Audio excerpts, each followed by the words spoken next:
Sedang berlangsung ketika ini Majlis Taklimat dan Pemakluman Draft Asas Memorandum kepada Majlis Raja-Raja berhubung isu pertahankan kesucian nama Allah oleh Sekretariat Mendaulatkan Islam sebagai agama persekutuan. Untuk butirannya, kita bersama Farith Zahir dari Masjid Negara Kuala Lumpur. Silakan Farith.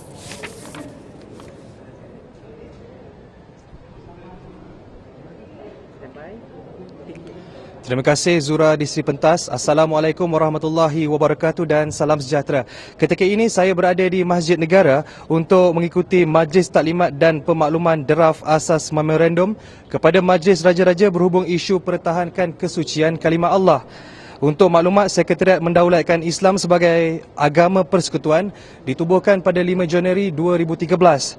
Ia dipengerusikan oleh bekas Ketua Hakim Negara Tun Ahmad Fairuz dan timbalannya Tan Sri Sheikh Ghazali Abdul Rahman.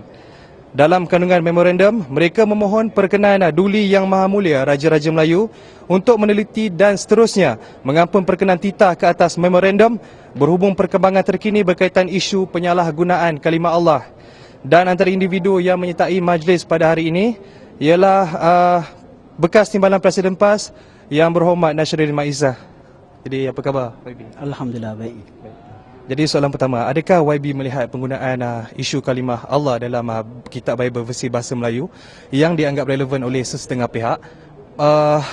Kita nak tanya, sebab semalam pun Tengku Mahkota Pahang ada mengeluarkan kenyataan tidak ada agama, tidak ada bahasa yang dapat menggantikan kalimah Allah. Jadi kita nak minta komen YB.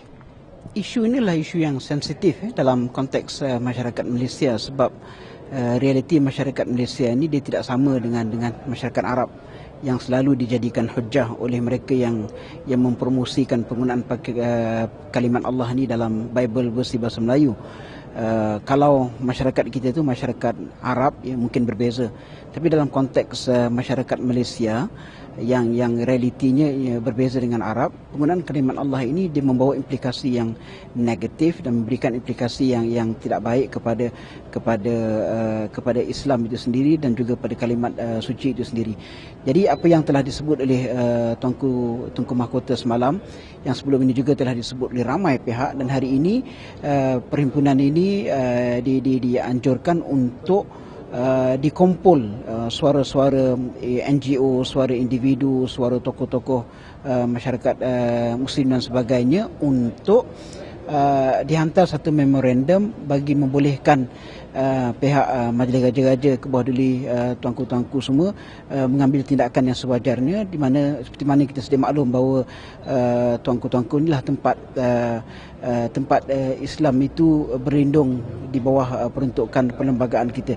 Jadi insya-Allah dengan dihantarnya memorandum ini nanti kita mengharapkan sesuatu yang positif akan keluar daripada hasil usaha perhimpunan pada pagi ini. Jadi soalan kedua kita nak tanya, jika kita rakyat Malaysia sendiri tidak melindungi penggunaan kalimah Allah itu, apakah kesannya dalam tempoh jangka masa panjang? Ini ada implikasi akidah, ada implikasi terhadap salah faham dan pencemaran terhadap agama Islam itu sendiri. Kerana kalau terbuka luas penggunaan kalimat itu untuk digunakan oleh sesiapa saja, kalimat yang sesuci itu akan boleh mengakibatkan Islam itu dilihat begitu negatif dan Islam itu menjadi satu benda yang amat murah. Jadi usaha mesti digandakan untuk memastikan penggunaan kalimat ini tidak berlaku dalam konteks masyarakat kita kerana kesannya kepada dakwah, kesannya kepada akidah, kesannya kepada Islam itu sendiri. Okey, soalan ketiga, apakah penglibatan Raja-Raja Melayu dalam menyelesaikan konflik ini, isu ini dianggap sebagai terdesak mungkin?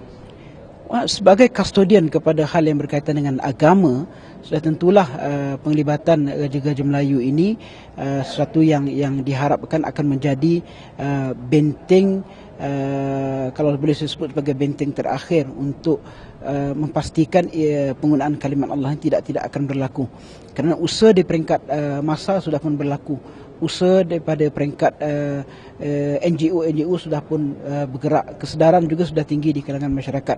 Tapi sekarang ini yang perlu adalah penguatkuasaan kepada fatwa-fatwa yang telah keluar sebelum daripada ini, dan yang paling penting tadi mana yang ditanyakan soalannya yang berkaitan dengan penglibatan Raja-Raja Melayu ini sebagai kustodian hal ehwal urusan agama ini. Mudah-mudahan ini akan dapat menjadi pembendung kepada berterusannya usaha niat jahat untuk merosakkan imej dan kesucian Islam itu sendiri. Okey YB, soalan yang keempat ni, kita keluar sikit daripada topik. Saya nak tanya apakah punca kenapa YB boleh dipecat daripada Majlis Syura PAS? Sampai di saat saya berdiri di depan saudara ini, saya masih belum menerima sebarang surat. Saya hanya tahu tentang perlucutan jawatan itu melalui media. Jadi saya pun tak tahu saya ini dah dipecat ke ataupun masih ahli syura ke, atau saya tak tahu. Jadi sampai saat ini saya masih belum tahu kedudukan itu. Tapi kalau diikuti daripada laporan media, nampaknya memang saya dah dipecat lah.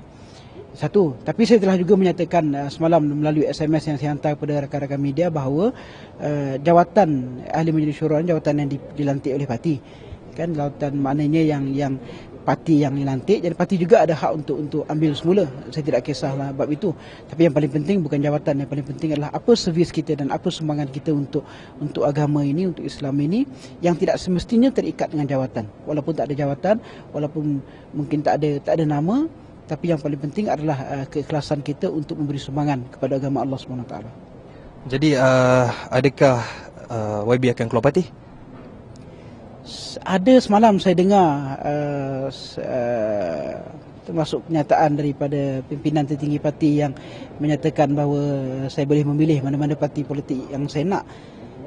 Sekali lagi sampai ke hari ini yang saya juga faham daripada media, saya hanya dipecat sebagai ahli majlis syura. Saya tidak lagi dipecat sebagai ahli PAS. Jadi masihlah jadi ahli PAS agaknya. Sebab saya tak tahu ahli syura, kedudukan saya sebagai ahli syura itu pun saya tak tahu betul ke dipecat ataupun tidak. Kedudukan saya sebagai ahli PAS pun saya tak tahu sama ada mereka masih mahu ataupun tidak, sebab tidak ada sebarang hitam putih yang sampai ke tangan saya, sama ada dalam bentuk surat, dalam bentuk SMS ataupun dalam bentuk apa saja media lah. Yang pentingnya tak ada satu pun yang sampai kepada saya lagi. Okay, soalan terakhir, jika benar dipecat, adakah pihak YB akan merayu? Kena tengok dulu lah surat. Maknanya kalau dah betul pecat tu, tengoklah apa tindakan seterusnya. Okey, terima kasih. Jadi sekian dahulu laporan saya langsung dari Masjid Negara Kuala Lumpur untuk Berita TV9. Kita kembali ke Sri Pentas. Silakan Zura. Terima kasih Faris, selamat bertugas.